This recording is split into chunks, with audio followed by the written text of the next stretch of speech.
to the Pretty Purposeful Podcast. I am your girl, Angee Gonzalez, and you guys, we are bringing in the next season of the Pretty Purposeful Podcast. And I today have the honor of introducing my new co-host. Everyone, welcome Candace Mabry. Candace, oh my gosh, we're finally here. Yes, we are here. My audience doesn't know how we met, so I just have to say that, I could not have planned to have a better co-host. These type of things happen very organically, and the way that we met, I'm going to actually turn it over to you, Candace, if you want to share how we met and how we got here. Yes, so I would be more than happy to. So hi everyone, I'm super duper excited to be here. Y'all have no idea. It really is an act from God. I feel like the fact that I'm even here in this moment. So I just think God is very intentional. I was on my way to the airport and it was for work. And y'all, when I say I never order a Lyft, I'm always ordering Ubers. But this time around, I'm like, let me just get a Lyft and see what that's like. And the Lyft driver just happens to be Miss Angee. And when I say 5 seconds of us talking, it was just genuine connection right off from the bat. I still can remember it clear as day. We didn't even leave the neighborhood. And the connection was already there. Yep. So, we talked. First of all, I respect this lady's hustle. She literally, I don't know, I think I complimented you on your Lyft sign, or I don't know what happened, but it got to I was advertising the Lyft signs. Okay, so you were advertising for it, or I had asked about it, and I was like, oh, I really like your sign, because I drive for Uber primarily, and I'm like, yeah, that's really nice. And, she threw her plug and was like, hey, I got about 2 or 3, 4 up here, I'm selling them. And she's so like sweet and just, open and like I really don't, be telling people I sell this. And I'm like, but you're selling them. Yeah. So she's like, yeah, I'm selling it I'm like, okay, right, give me 2. I'll take 1. But then she was like, I don't have this for the, I'm like, okay, well, give me 1. So it was just super like genuine. And I really wish the ride was like an hour longer. Our conversation was, I didn't want it to end. When it was time to drop her off, it was just like, this is not the last time I'm going to see this woman. Right. This is not, it was meant for us to meet. And I felt so compelled. The conversation was so organic. I felt compelled to say to this lady, I feel like you're my little sister. Like within, a 30, 40-minute ride? Yes. I felt that connection. It was so genuine. I felt like we were like-minded. Her personality, she was just, as you can see, she's very sweet, but she's also very intelligent. And the conversation we had was definitely not low vibrational. And for me, that was like, yeah, she's one of my people. She's my tribe. We were supposed to have met her. So we exchanged information. I felt like I was going to end up being on Candace's podcast because she had mentioned that she also was a content creator. And at the time, my podcast had already launched. I had took a break. I wasn't really that active with the podcast. And that's because that's a whole nother story. But at the time, I was driving Lyft full time. And so I was creating videos, but just could not put in the time to do the podcast. So I honestly thought that the next time that she and I or the first time we ever collaborate, it would actually be me as a guest on her podcast, because that's how much faith I had in this young lady just from that first interaction. Very impressive. I was just, and I think I checked out your TikTok as we exchanged information too, and I was like, oh, she's got amazing videos up here, better than mine. Like she has content on TikTok and it was just, so. Again, never imagining that she would be joining the Pretty Purposeful Podcast. But when I look back, it's only been about 6 months. About 6 months? Yes. I was involved in an accident in October. And I was just telling Candace that it was like a blessing in disguise, because I didn't really start working on the podcast until I was like healing and recovering from the accident. I was home. Right. My car had been totaled. So I was just, here, and I was like, you know what, this is a good opportunity for me to get back into podcasting. So But here we are, fast forward, and I think we started talking about you potentially being a co-host, like last month? Yes. Just organic, like out of nowhere. Our conversations, that was it. Right. That was it. I think I hit up Angee because I was going through like some real deep personal stuff, and I'm like, I remember her saying she adopted me as her little sister. So I need a big sis right now. And she came through. That conversation lasted for a couple of hours, and then the next, I think it was a couple of weeks later, we reconnected and spoke for another 4 to 5, 3, 4, 5 hours. Yes. So it's like Angee was like, okay, we're gonna have to start growing some fruit with this relationship. Let's make something happen. And so here we are, and I cannot say it enough how honored I am, how honored I feel to even be considered to be next to you and like be able to have this opportunity with you. It means a lot. You know, and it just, I mean, when I think about those conversations, we have a running joke that our conversations are like a podcast episode. So because when we talk, it's like we have this, I feel safe. That is a big thing. I think I felt safe from the time I met you, and that's the reason why the conversations, when they flow, they just flow. We go from topic to topic, but it's all connected to being authentic. It's all connected to purpose. And you know, I'm just gonna throw it out there. There is a significant age gap between us, but everybody needs to have a bigger sister. And I also benefit from having someone, you know, close to me that's younger than me, but that has a different perspective. And so we've just been learning from one another, and we're like, while we're coming to these conclusions, we can be sharing these, coming to in real time, coming to these revelations that other people can benefit from. You know, that, you know, we don't want to be stingy. we don't want to be stingy. And this was already a part of my purpose. And so knowing that Candace is open and willing to contribute, I'm just so blessed. Speaking of authenticity, that is actually what this episode is about. So we hear the phrase these days, standing on business. So standing on business to me is like, you know, staying true to who you are. You know, if you say something, stand on it. If you stand for something, you know, when times get tough, you know, you don't waver. You just continue to stand on what it is that you believe in. So that's what brings us to this episode. So Candace, again, it's an honor to have you here with us. Let's kick this episode off with just kind of figuring out or finding out a little bit more about your perspective. So what does standing true in our authenticity mean to you? That's a really, really deep question, and I'm gonna do my best to answer that. So standing true to who you are,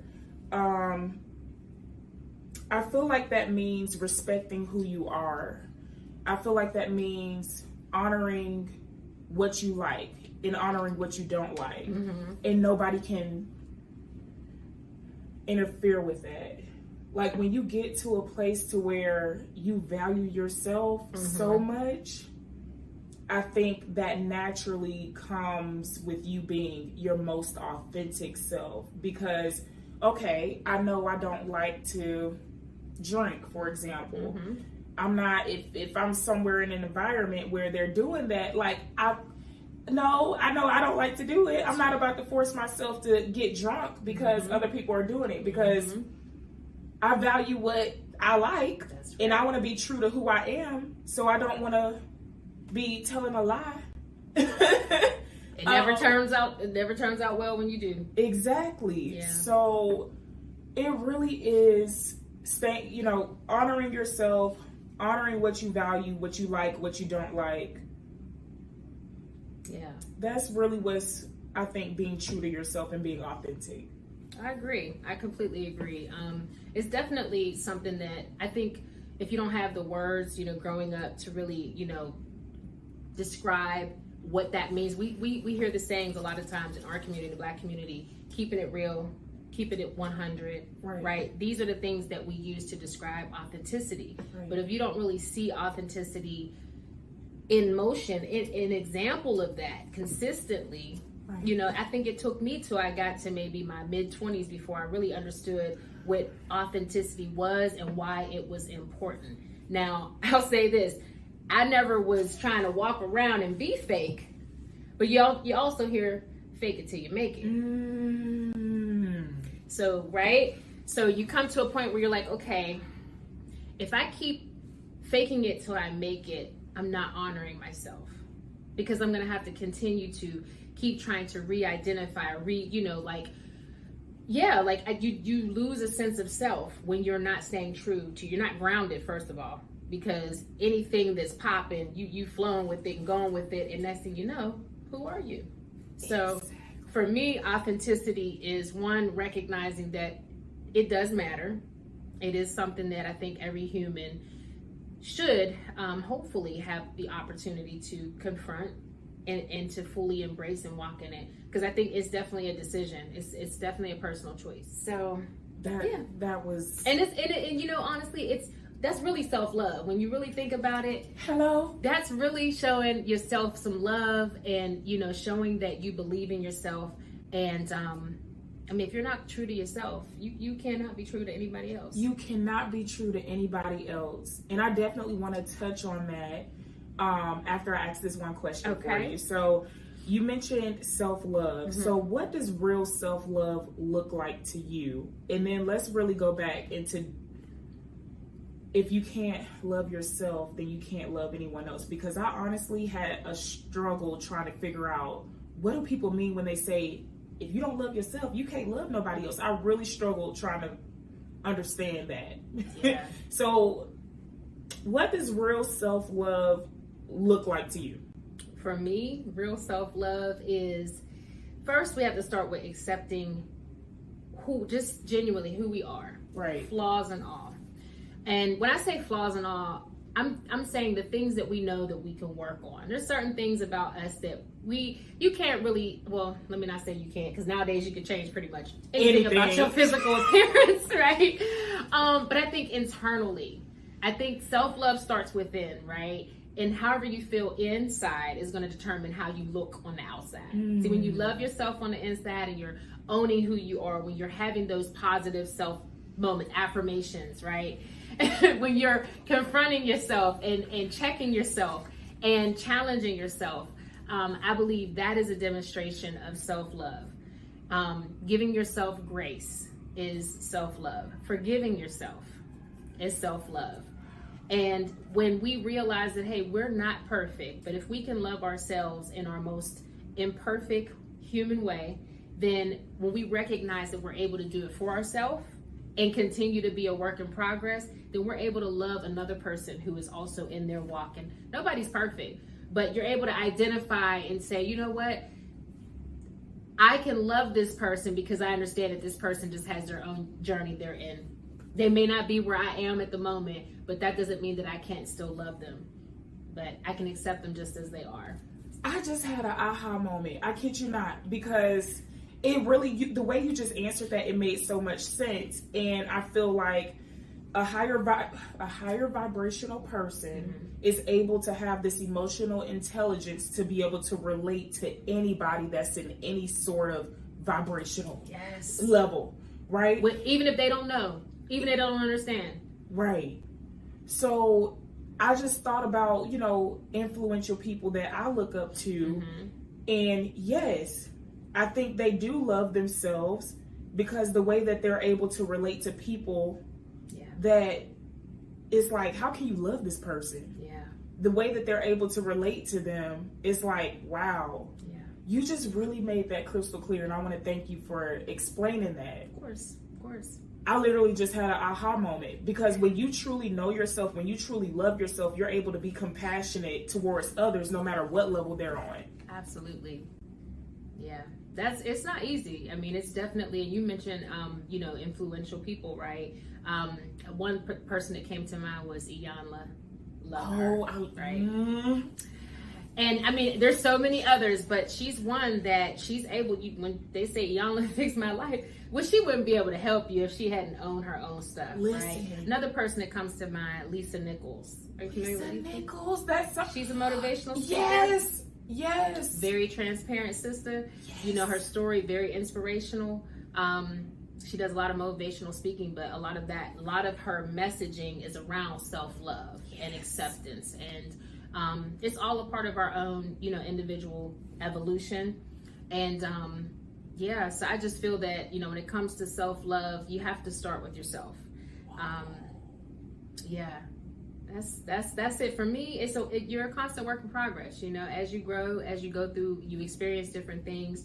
You know, you have to continue. It's a continuous work in progress, because you can have moments of self-doubt, and you know, where you're like, I don't love myself today. I'm not feeling lovable. Right.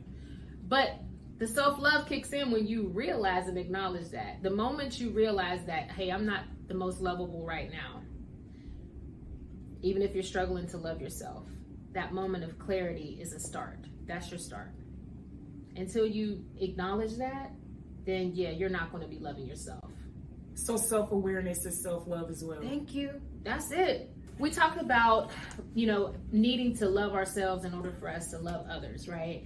We all come from different backgrounds, and, you know, we have family, you know, generational things that, you know, generational curses that tend to carry on. And I know for myself, kind of breaking those curses, being like the first to kind of step out and, you know, just kind of try something different, to go against the grain, if you will. It's not always easy. It definitely can interfere with your relationships with your relatives, you know, people that you may have known for a long time. Right. And they're like, well, who she thinks she is? Right. You know, oh, she changed. Oh, she thinks she's better. Right. But, you know, I know that a lot of times when people don't totally get it, they will reject, you know, they will reject you. I've definitely experienced some rejection, and it's not the greatest feeling when you know that all you're trying to do is better yourself, and you're trying to be an example or a role model for those that are coming up after you, right? So I've definitely faced some rejection. So I'll say that that rejection could have definitely, you know, swayed me from pursuing my education, a career, and I mean, thank God it didn't. But it definitely, I would not be the woman I am today. It takes a lot of resilience to be able to pursue, you know, a true path of, you know, authenticity despite facing rejection. So how have you seen this play out, like in your life or the lives of those around you? Yeah, I guess I'm very blessed to have come from a family where I didn't really feel a lot of rejection from. Mm-hmm. I've had like cousins. Uh-oh. we all got them cousins. You ain't alone, honey. I felt rejected from certain cousins where I definitely wanted to get approval. Like I wanted validation from so bad, but that's another thing that's for another day. But I think to answer your question, how have I seen kind of like rejection play out in my life, and how did I kind of try to go against the grain? For some reason, this whole drinking thing is just kind of coming up for me. So in college, I've always, even during high school, I've always felt like a loner. I've had one or two friends, but I never felt like I fit in. And the college that I went to, I don't know, I think it had a reputation for being a party school. So, well, if you don't mind me asking, what school did you go to? The University of West Georgia. Okay. So, parties. Okay. That's what I heard somebody tell me when I went there, and I was like, what? Like, no, I mean, I'm okay, like, whatever. I don't think it's a party school. Go Wolves. And you got there, and they was turned up. So I got there, and my roommate, my first roommate, she, you know, I love her. I still love her to this day. We don't really talk much, but she wanted to try to, like, she's like, hey, Candace, I think we should try to venture out. Let's go try this, try that, go to this club, hang out here and there. Experience life a little. Experience life a little. And got a little bit of freedom. Yes, got a little bit of freedom. And she didn't mind being adventurous. I'll say that. Me, I'm just like, yeah, I'm not trying to drink and go clubbing and stuff. So it just staying true to who I was, it felt good because many times I did turn down her invitations to go out because I just knew that this ain't me. Right. I ain't trying to get drunk. I know that's not why. I never seen the purpose in why is it fun to get just drunk. Yeah. I never could relate. So not really going when I was invited, it did hurt. There are many times where I felt lonely. Many times where, like, I kid you not. Like, where's my people? Where is the non-drinking people at? Where is y'all at? Hello? Angee, I tried. That's real. Yes. That is a real situation. Parents, look, I have a teenager getting ready to go to college, so I'm listening like, that's a real thing. It is. Wow. It's a real thing, and trying to find my crew, my clique, it just seemed like it took forever my freshman year in college. Sometimes I did kind of feel like, well, my roommate is very outgoing and social, so let me just hang with her and her crew because I can't really find nobody else to hang out with. And I don't know, maybe I had a little bit of social anxiety because there was a moment where I seen a part of her crew and I would turn and go the other way. Like, I'm embarrassed thinking about it now. Like, I seen one of the cliques, he was coming down. That's that intuition. I see them, and I was like, oh, see, and he seen me walk the other way, and I was like, this is embarrassing. But yeah, no, to answer your question, how have you seen this play out in your life or the lives of those around you? Yeah, it ended up kind of leaving me feeling lonely, but it did pay off because, like you mentioned before, you tend to know more about yourself during these kind of like crisis moments. You learn more about yourself. That's true. That's very true. Wow. Yeah. That's something to think about. You got me thinking like there's gotta be, I mean, there's always that peer pressure, especially for young people, but it's peer pressure in adulthood as well, right? All the time. It continues, yeah. And I think that, you know, being able to stand on business when you say you don't drink, and we're gonna give a real live example, y'all. I drink, okay? I don't drink, dude. I do love me a glass of wine every now and then, right? Yes. And when Candace was on her way over here, I asked, I said, do you drink wine? And she goes, no, I don't. And I was like, oh, girl, say less. Like, that's fine with me. You don't have to drink. Like, I honestly, now that you share your story, I understand where that comes from. Because maybe in the past, you know, saying that, maybe there was some pressure or some, come on, girl, you can have just one. We hear that a lot, right? You say no means no. And when she said it, I'm like, I respect that. And there's nothing wrong with that. I don't look at her any less. You know, in fact, I'm glad that she actually said no, because some people would have just went along with it. Yeah. Right? And I'm so glad that I don't make you feel like you have to be anything other than just who you are. No, this one right here, she accepts me as I am. Okay. Yeah. That's so, and that's another thing that I'm seeing, you know, play out as we get to know one another. I'll be honest, I don't have a lot of people around me. I'm a single mom, so that's why I don't keep a lot of people around me, number one. Two, because I'm here in the Atlanta area and I don't really know a lot of people per se, other than maybe my coworkers or people that I met through like entertainment. Right. But I just really haven't had like, how can I say it? I have not come across anybody that I've connected with on this level where it is safe. Like I felt safe from day one. Yeah. And when I say, okay, why is that? It's the like-mindedness. It's that when you are being yourself and a person sees you, like I wasn't worried about how you saw me in that Lyft or, you know, driving Lyft. It wasn't, I didn't feel, it was like she saw me, you know. It wasn't like she was looking down on me because I was driving Lyft. Like I felt seen. I felt seen. You know how you can know a person after 5 minutes? It doesn't even take 5 minutes of talking to a person to know who they are, to get a sense of their character and who they're about and whose they are. Ooh, hello, hey. That's what I felt with you. Like, it's hard to explain because many times you want, in order, the way we kind of move, especially in our jobs, right? Mm-hmm. You have to observe people to see who they really are. Yeah. Yeah. But it was something about Angee that stood out in our conversation to where I said, this lady is genuine. During that time, I was at my lowest. Like, my own family didn't know that I was struggling. I had actually been wrongfully terminated a year prior, and I had been doing Lyft full time here in Georgia, sustaining our livelihood, made my daughter's life, as comfortable as possible despite that. And you saw me at a time where I was at my lowest. And so I chose to continue to just show up as myself. The Lyft signs that I had for sale was just, the hustle in me, but also the creative, the artist in me. Yes. Just using what I had, doing the best that I can with what I had.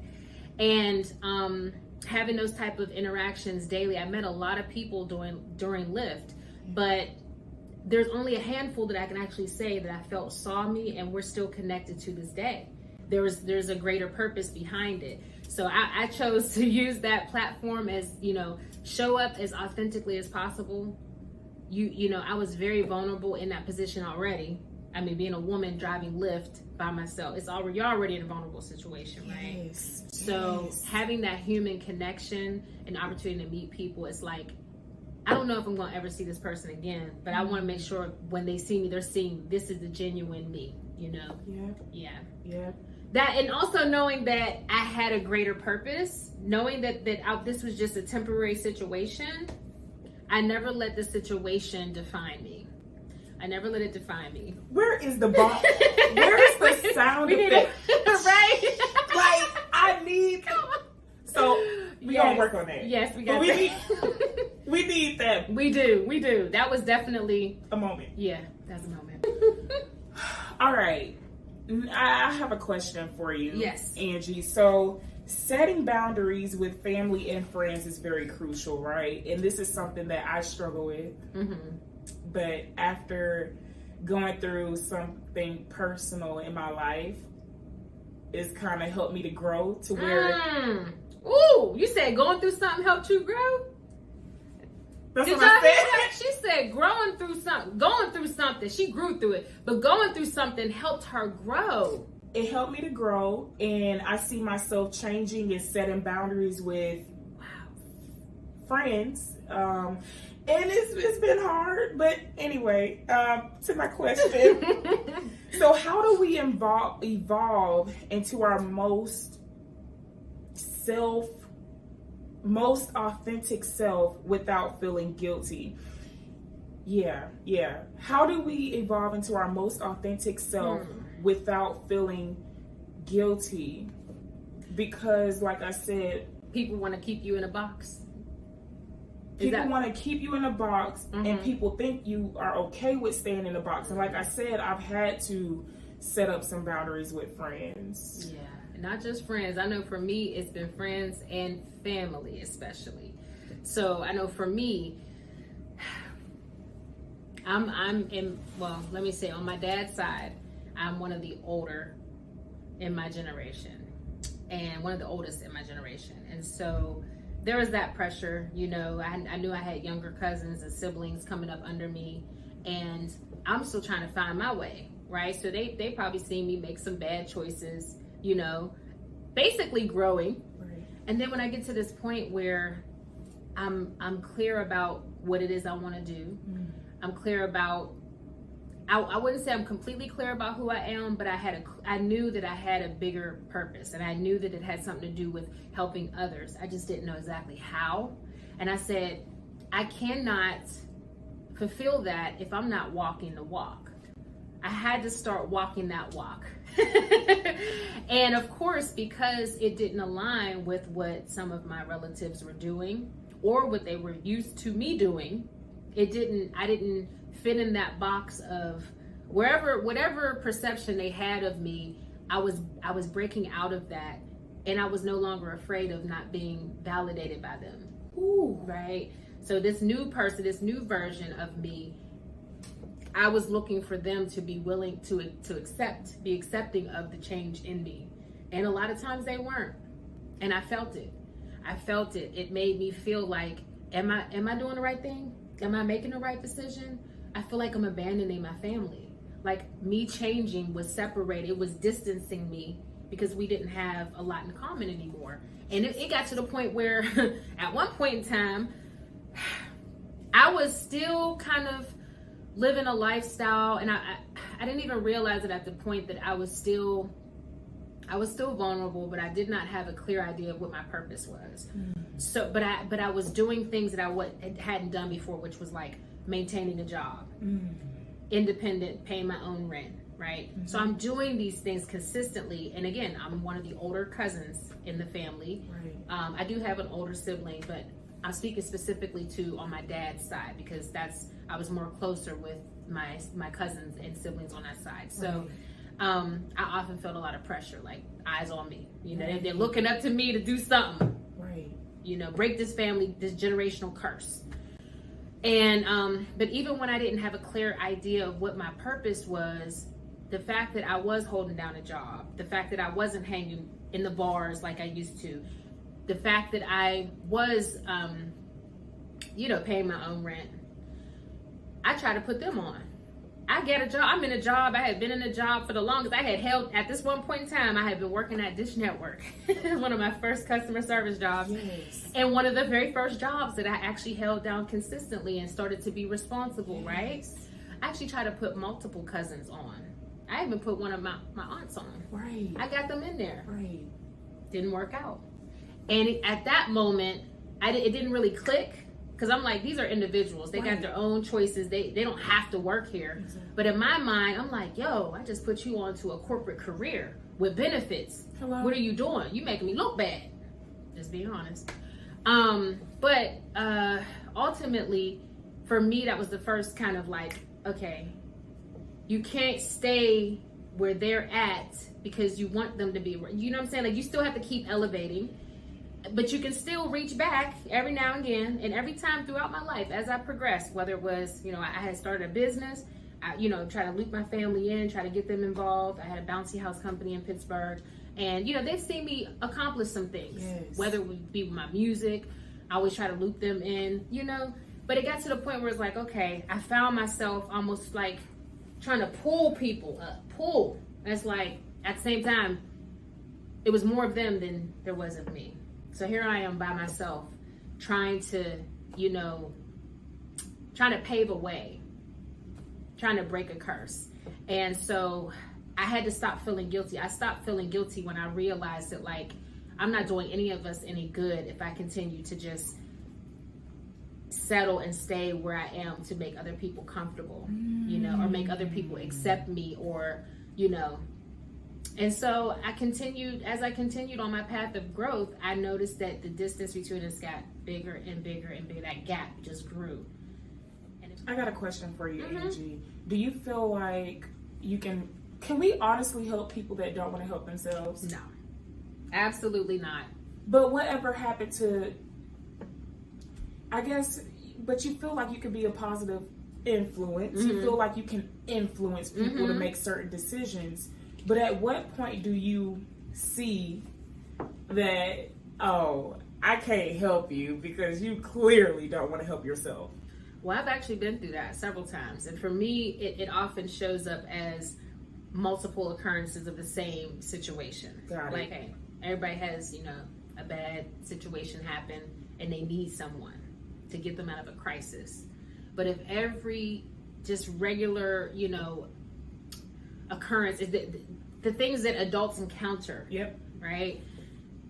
Situations that are avoidable with certain behavior, responsibility, accountability, right? But if you lack responsibility and accountability, you're going to continue to have these same situations, right?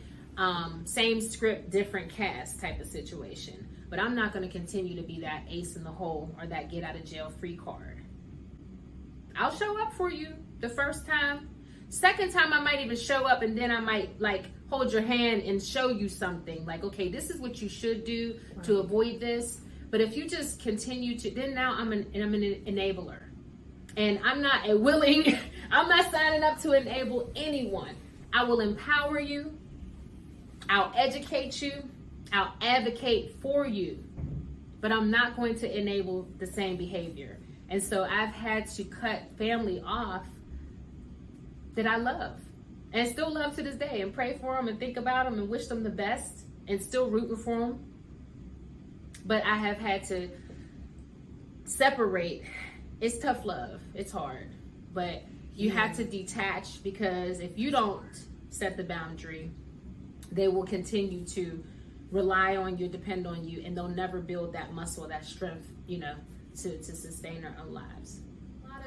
I feel like it's a lot of pressure, not just from like within your family, but just within your community, Right.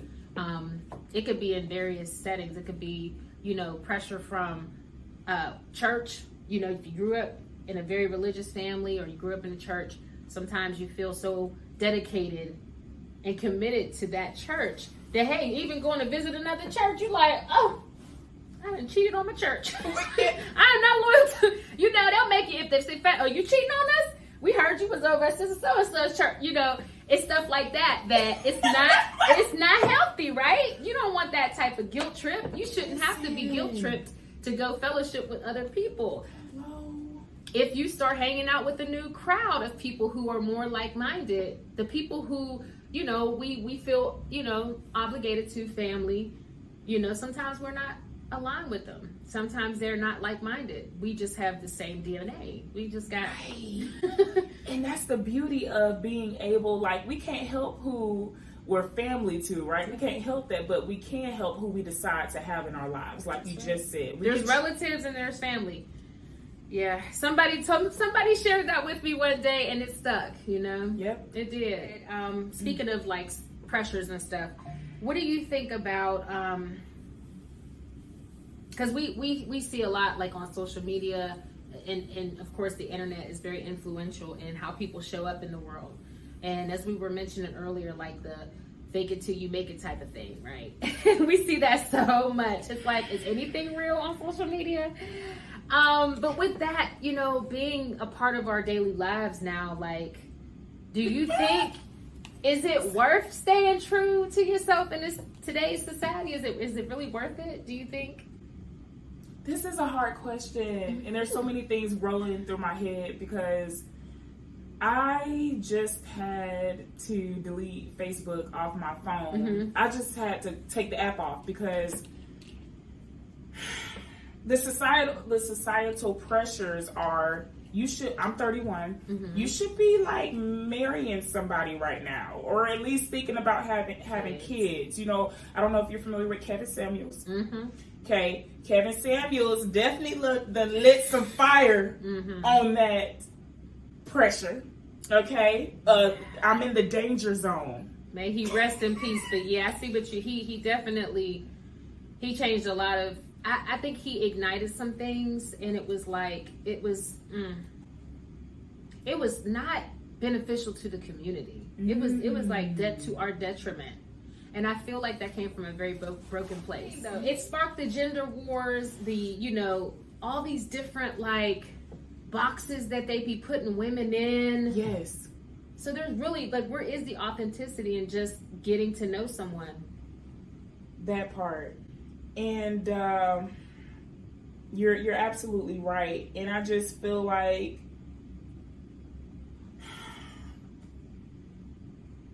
especially kind of with Facebook, it's like, why am it's just a thin line. And I'm now more so viewing social media as a platform to advertise what I wanted to advertise about myself, or for business purposes, right?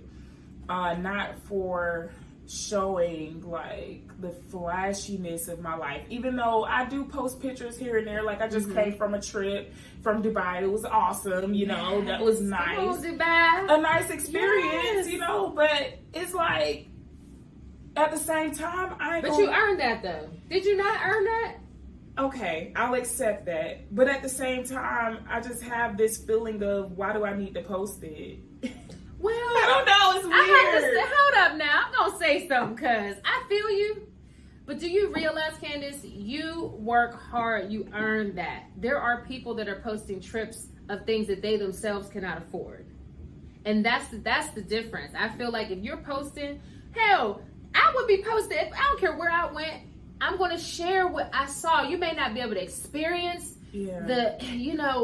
but if this is the closest that you can get, just knowing that you know someone that's been there, if that could give somebody, that could spark inspiration for someone. Right. If Candace can go to Dubai, that's something I want to do. And if she can do it, maybe I can do it too. But when people that is just, a trip every other week, like, ma'am, we know you're getting flued out.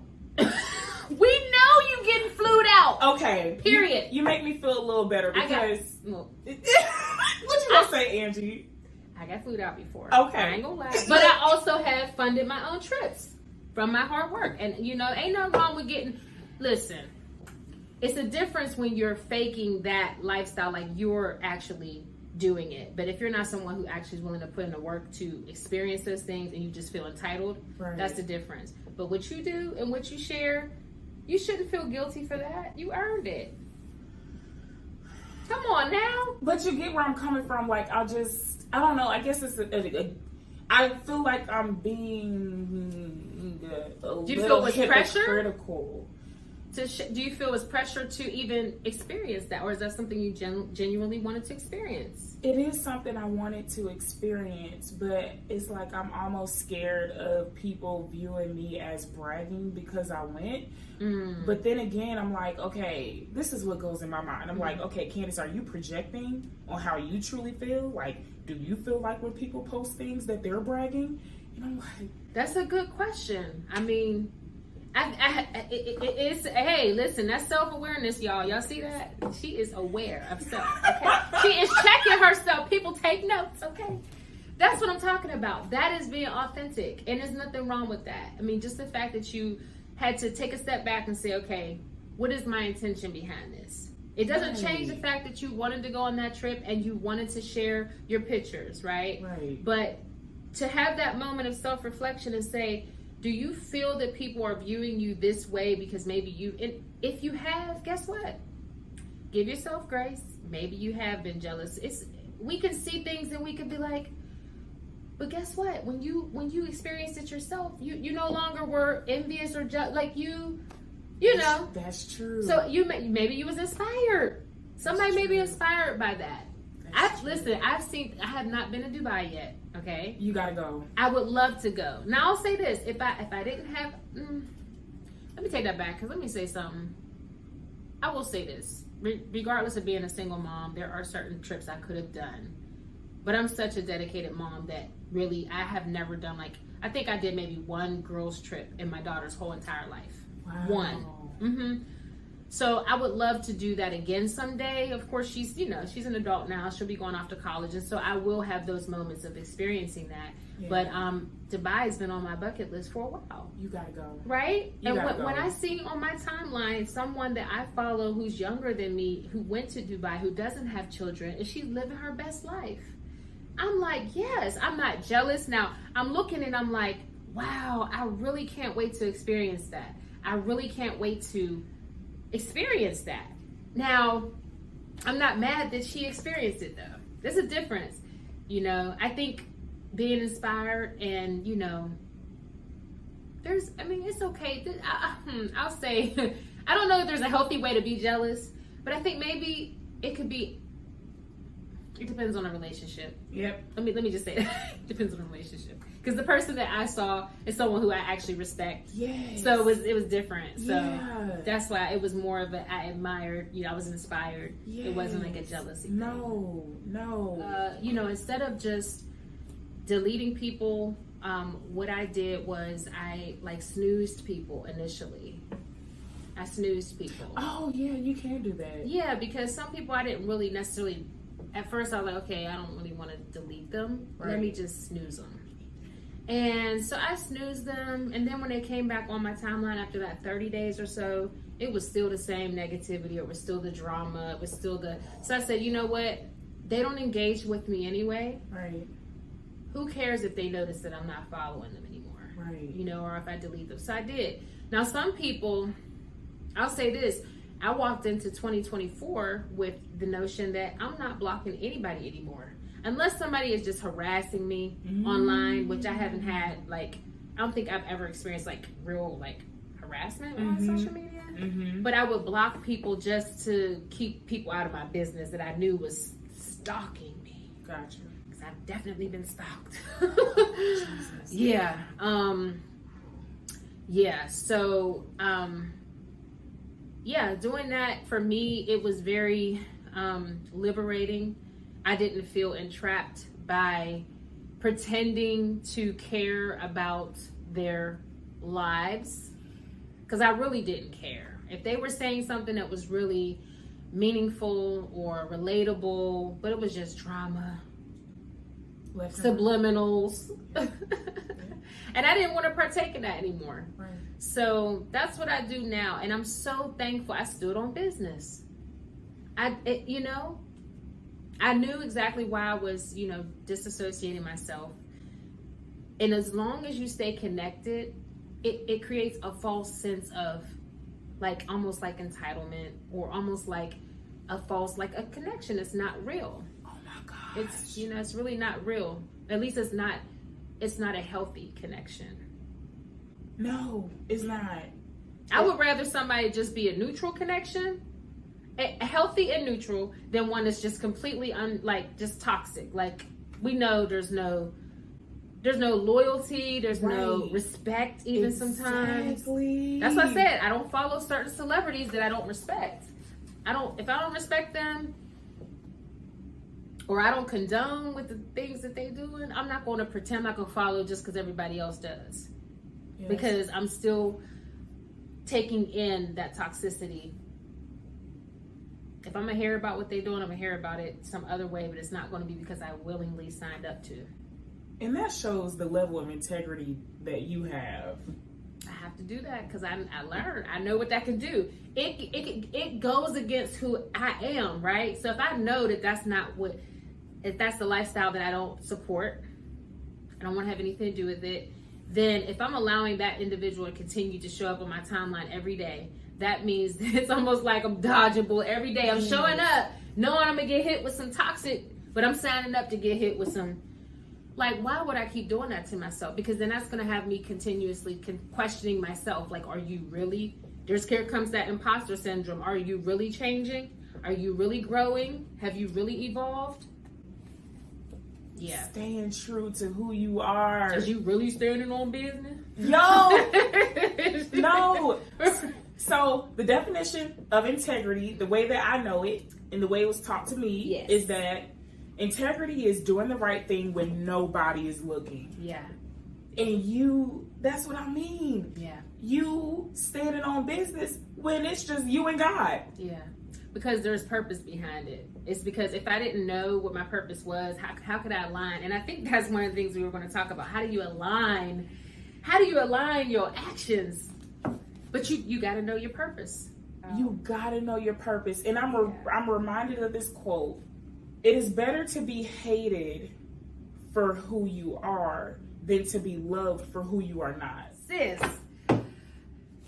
we are seeing that play out right now with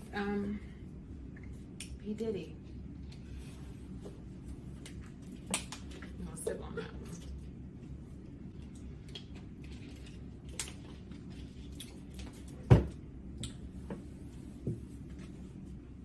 Say that again.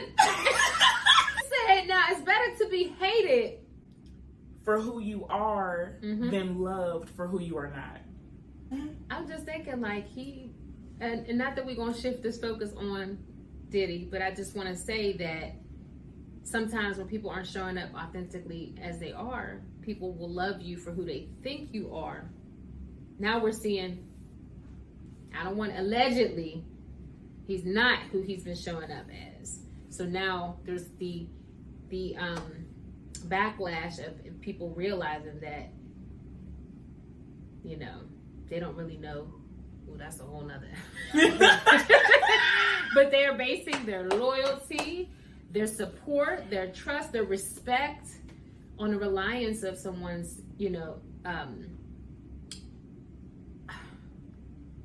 not even identity, just who they are. Yes. You know, it's not really who they are. Right. Once I got over my own family, not saying that my family hated me, but getting over that I may not be able to have the same close relationships with people because it was going to affect my ability to be truly who I am and evolve and continue to grow.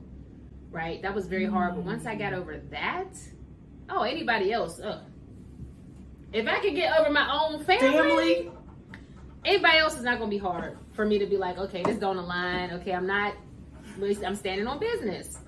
That's a moment. I think everybody that is on a path of growing in evolution, that's a moment, because a lot of times you are going to have to walk away from family. You are going to have to walk away from friends, and you are going to have to draw them lines. Lines have definitely been drawn in my life with purpose, and I'm standing on them because I know at the end of the day, if a line has been drawn, I'm not coming back over, especially not when I've already reached over and welcomed you and invited you and tried to encourage you to see what was on this other side, but you didn't want to, and I refused to go back on that other side. So maybe throughout their own walk, they will eventually cross over. And then maybe they'll be able to see me for who I truly am. And then maybe I'll be able to see them because they will have reached a place of evolution or growth. Yes. Yeah. And I'm reminded of, y'all, don't quote me on this, but there is a scripture in the Bible where they were looking for Jesus, right? Mm-hmm. And Jesus was like, I've been over here the whole time. Like his parents, or they were like, why aren't you with your mom? Or they were saying that his family was looking for him, right? Mm-hmm. And Jesus was like, this is my family. Yeah. This is my family, mm-hmm. right? Mm-hmm. So the disciples. Yeah. Mm-hmm. So when you get to a point to where, man, I just feel like you choosing what's right, you choosing what's truth, what's best for you, despite it affecting your family, like that's huge. It's a huge risk. I didn't really sign up for. No. But I think, again, anybody that's on that journey of growing, they're going to have some tough decisions to make, and sometimes it is you have to decide, because you can you want everybody that you love to grow and to advance beyond where they are. You don't want to see your family members to be stuck in a generational curse. And so if you're the one who's leading that way, I personally, I can only speak for myself, but I know for me, I never imagined myself getting further in life without having my family right there with me. Mm-hmm. And I knew that I was paving the way because, again, I'm one of the older cousins, siblings. You know, I do have an older sibling, let me just say, but I have been looked up to in life. And so knowing that I had people looking up to me, I don't want to say I always felt pressure. It was actually, I took pride in that role.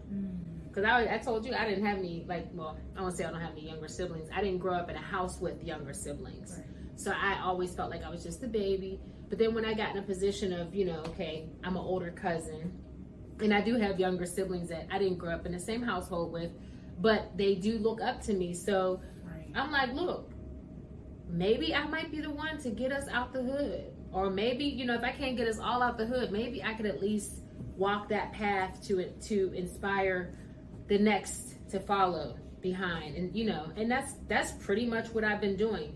Even if I haven't been closely associating with relatives, there's still a path that they can see, okay, this is where she was, this is what she did, and this is where she is. And the sky is still the limit. There's nothing stopping me. There's nothing that has stopped me yet. Amen. The devil has tried, but no weapon formed against me shall prosper. It hasn't prospered, even if it, and I have said this before, even when it appears to be temporary defeat, it has not prospered. If you pick your head up and your feet, you keep moving forward. It hasn't prospered. Girl. Cognitive dissonance. Did I say that right? Ooh, yes, girl. Cognitive dissonance. And accountability. So let's define what that word means. Cognitive dissonance. What it is the mental conflict, the mental discomfort that results from holding two conflicting beliefs, values, or attitudes, right? Mm-hmm. So how do we align our actions with our true selves? And I think you pretty much answered that mm-hmm. by knowing your purpose. I remember you saying that before. Yeah. Was there anything else you want to add to that? Yeah, I think we hear it a lot. A lot of times you hear it as know your why, know your reason. But knowing your why and your reason is a purpose. And you can have more than one purpose. Like as a single mom, making sure that my daughter was in a good school district and was stable was important to me. Mm-hmm. That was a purpose, right? Mm-hmm. You know, I went into parenthood purposefully. Right. Because I knew I had intention of my daughter not having to, experience what I experienced, right. which was going to multiple high schools, having to deal with, bad neighborhoods and, just not good school district, yes. right? So I went into parenthood purposefully. But I think, again, some people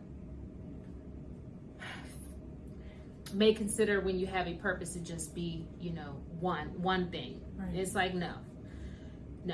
Purpose is really about the intention of what you're doing, knowing why you're doing things. Right. So to answer your question, as far as how do you know when your actions align, right? It's knowing the purpose. You cannot align your actions to anything if you don't even know what it is that you're standing for. Right? Ding, ding, ding. Once you know that reason, once you know that why, then the decisions and the choices you make will support that. That's just, again, going back to the example I used as a parent, as a single parent. If I didn't go into single parenthood purposefully, it could have showed up, it could have manifested so differently for my daughter. And her experience in high school has been way different than mine, way better. What more, and it was all about the decisions that I made by myself. Nobody made them for me. I made them intentionally, purposefully, including the decision to separate myself from certain people, places, and things. That's right. Because we wouldn't be here. She wouldn't be in the amazing school district that she's in right now. She wouldn't have had the experience she had if I had made a decision, if I didn't know my purpose and just kind of left it to fate or just, So, yeah. So how do you align your actions is determine your why. That's what your job, same thing. Yes. If in your job, if you want to advance, you want to excel, you want to grow in that company, right? Your actions are going to align if you have that why. But if you're just showing up to get a paycheck, if you get something else, now don't get me wrong, there's other, forces at play. Come on, that Angee. We don't have control over. But even in that, because it happened to me. I was wrongfully terminated, even though I was showing up wholeheartedly for this position that I was in. Right. I couldn't help, again, the weapons that were formed against me initially seemed as though they had prospered because they took my job away from me. They put me in a place of financial insecurity. They may put me in a more vulnerable place. That was temporary. But if I didn't have a purpose, I would have felt like that was the end. That was it for me. I can't do nothing else. But because I had a purpose, that's what continued to my actions. That's why I met you. That's how I met you. If I would have... Y'all, I'm about to get up and start screaming and dancing. You have no idea. And let me tell you why. I've had several aha moments just with you talking right now. So number one, even if you have the faith the size of a mustard seed, on now. It still... is beneficial to your life. When you don't have faith, you have nothing. Thank you. That's what depression looks like. Yep. When you can't see a better future for yourself, that's what hopelessness looks like. That's right. Right? You saying you wouldn't have met me if those events didn't occur. Mm-hmm. I wouldn't have met Angee if I didn't get fired from one of my jobs. Look at that. Because I wouldn't be in the position that I'm in now to where I would need that lift. But you kept walking in your purpose. You knew you had something greater that was...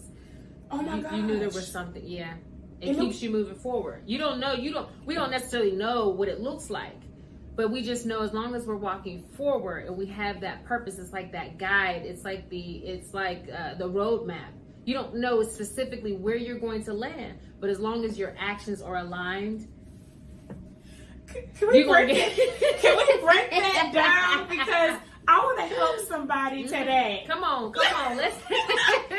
Yes. No, but can we break that down? Absolutely. For somebody that is really feeling depressed and blind. Yeah. Because I remember when I got fired from my job, I felt blind. I had a moment. Don't get me wrong. I had a moment initially. I did. I mean, and I don't want to portray this as though through that, when you met me, I'm not going to sit here and say that I hadn't still been dealing with some depression. Yeah. But like you said, faith the size of a mustard seed, and knowing that I had purpose and I had a why. That was the driver. That was the thing that was motivating me to get up every day. My daughter. The things that I know the gifts that I have not been tapped into fully, that are not mine to keep. They were given to me to give and share with others, right? And if I know that I haven't tapped into the fullness of that, I can't stop. So even not knowing where I would be today, sitting across from you right now on today, not knowing that, but just still walking by faith every day and just coming into, encountering you. One interaction, because I continue to show up, because I continue to believe that there was something that was greater that was going to happen, and that was not the end all be all, that situation. So for anybody out there who might be experiencing some depression, who may have had, a sudden job loss or any type of sudden life event that kind of shakes your world up, take a moment, Like, I can't sit here and say that I didn't have that moment of uncertainty and unclarity and doubt. And even, asking myself, why? Asking God, why? Why me? I thought that was my dream job. But I didn't know what I know now. If I knew what I knew then, what I know now, it would have made sense. But that's where faith comes in. That's where faith came in for me. It's just believing and knowing that I know I didn't deserve that. So it had to be something bigger. There was a reason that happened that was bigger than me. The blessing in disguise, the blessing that was in there. To be sitting in the position that I'm in today, to be at this point, to be here right now. A year ago, I couldn't have seen it. Wow. I could not have saw this. I would just encourage anybody, of course, if you are struggling, definitely reach out for support. Don't be isolated. For me, what helped me, driving Lyft, and again, showing up authentically, opening, being vulnerable to connect with people. And I turned the act of driving people around the city safely, playing encouraging, uplifting music, having positive messages on my iPad mounted in my car, and having these genuine conversations with people. That is what kept me going. That was my purpose. Again, in that moment, that was my purpose. See, so you made a purpose for yourself at your lowest. I was still using my gifts.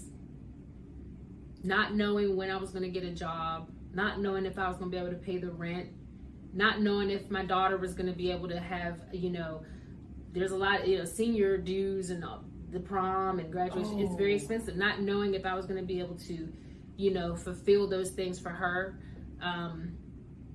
But just knowing that I am showing up as authentically as I can.